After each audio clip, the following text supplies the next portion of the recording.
Okay, so get ready, because we're diving deep into something today that's like older than America itself, Oh, wow.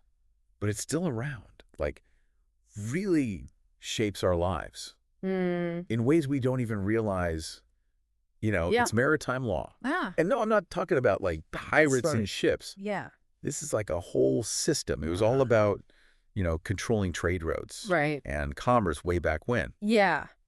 But the crazy thing is, it's like woven itself into It's everywhere. everything. It's like Our legal system, the our Matrix. financial systems. It even affects things like Right. birth Oh, certificates yeah. and banking. Really? Crazy, That's right? wild. Yeah. Like, how did these concepts that were designed for the open seas, Yeah. end up like seamlessly integrated into our modern system? Yeah, it's like this hidden code Yeah. underneath everything. Yeah. So let's unpack this. Okay. Like, how did maritime law go from just governing the high seas Mm. to like influencing our everyday lives? Well, it all started with, The British? the British Empire. Yeah. As their empire expanded across the oceans, they needed a system, Of control. yeah, to regulate trade and maintain control. And that's where maritime law comes in, Oh, or sure. admiralty law, as it's also known. Right. And it was all about, you know, Keeping things running smoothly. yeah, making sure the goods were flowing, the ships were moving, and of course, British power. maintaining British power. Exactly. Yeah, so that makes sense for the seas. Uh-huh. But how did this, like, seafaring law end up On dry land. on dry land? That's a good question. It was a gradual process, kind of like a tide slowly rising. Okay. As global trade grew, these maritime law principles, they started influencing legal systems on land, Makes sense. especially anything related to commerce and finance. Mm-hmm. So what started as a way to govern ships and cargo, Yeah. Yeah. evolved into a system for managing contracts and payments. Well, Even the very concept of currency. and speaking of currency, Right. you mentioned that even like everyday words Oh, yeah. have these maritime law roots. It's fascinating. This is where it gets like really interesting. Absolutely. Like, take the term birth canal, Okay. directly relates to ships entering a harbor, Ah. which in maritime terms is called docking, Okay. and where a ship parks, so to speak, is called a berth. Interesting. So you can see how the language of the sea kind of bleeds into Yes. our understanding of birth certificates, Totally. which in a way, they kind of dock us into a legal system. It's crazy how these connections like Run so deep. run so deep. Yeah. Yeah. So let's go deeper into currency. Okay. I mean, we use that word all the time All the time, don't even think about it. without a second thought. So think back to like early trade routes. Okay. Rivers were like the highways of commerce, Yeah. and the flow of goods and money Mm-hmm. was concentrated along the riverbanks. Right. And that concept is mirrored in our modern banking system. Whoa. Banks act as those riverbanks, Oh, wow. directing the flow of currency. That's a really, A word that itself comes from the idea of something that flows or circulates. yeah. Just like goods and money along those ancient rivers. That's like a really powerful image. Yeah. So it makes you realize how ingrained Beautifully. these maritime principles are In our financial system. in our financial system. Yeah. But what does this actually mean for us today? Right?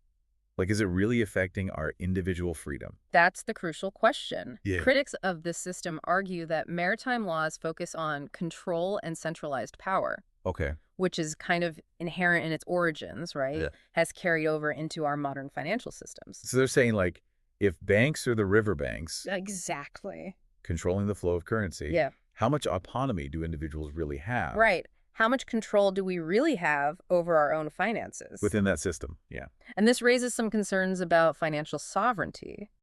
And, the potential for manipulation within a system, most people aren't even aware of. Right, because if our financial systems are based on these historical principles of control, Yeah. who's really at the helm? Good question. It feels like we're all sailing on this ship governed by maritime law, Right. and we don't even know it. We're just along for the ride. Yeah, and that lack of transparency Exactly. and awareness. It's a major point of contention. Yeah, Most people have no idea that these ancient concepts are influencing their lives, especially when it comes to finance. especially with their money, right? They might sign a contract or open a bank account without ever realizing the historical and conceptual framework underpinning those actions. Okay, so knowing all of this, Right. How do we navigate these waters? Yeah. What can we actually do about it? Well, I think awareness is the first step, and That's- that's what we're doing right now. Right. Understanding these connections Yeah. empowers you to see the systems around you. With new eyes. With new eyes, yeah. From there, you can start to explore Alternatives. yeah, alternative economic models. Okay. Ones that emphasize individual sovereignty and decentralized systems. Things like cryptocurrencies, community-based finance. Okay. These are complex topics, of course, Yeah. but the key is to start asking questions. So it's about taking the helm of our own financial ships. Exactly. Even within this larger system, that Yeah. might feel Predetermined. predetermined. Yeah, exactly. Remember, the sea may be vast, Okay. but it's not unnavigable. I like that. You have the power to chart your own course. Okay. Start researching maritime law and its modern implications. Look into those alternative economic systems we mentioned. Yeah. The more you know, Right. the better equipped you are to navigate these complex waters. I love that. And you know what it makes me think about? What's that? The future of maritime law itself. Oh, interesting. Like if it's evolved this much Right. over time, you know, From trade routes to financial systems, yeah. and from governing trade routes to potentially shaping our entire financial system, Uh-huh. what could its next evolution be? That's the real question, isn't it? Yeah. I think as we become more aware of maritime law's influence, we have the opportunity to participate in shaping its future. Okay. Whether it's advocating for greater transparency in financial systems, Yeah. exploring those alternative models we talked about, Right. or even just engaging in informed discussions like this one. Yeah. We all have a role to play in navigating the uncharted waters ahead. Absolutely. Yeah.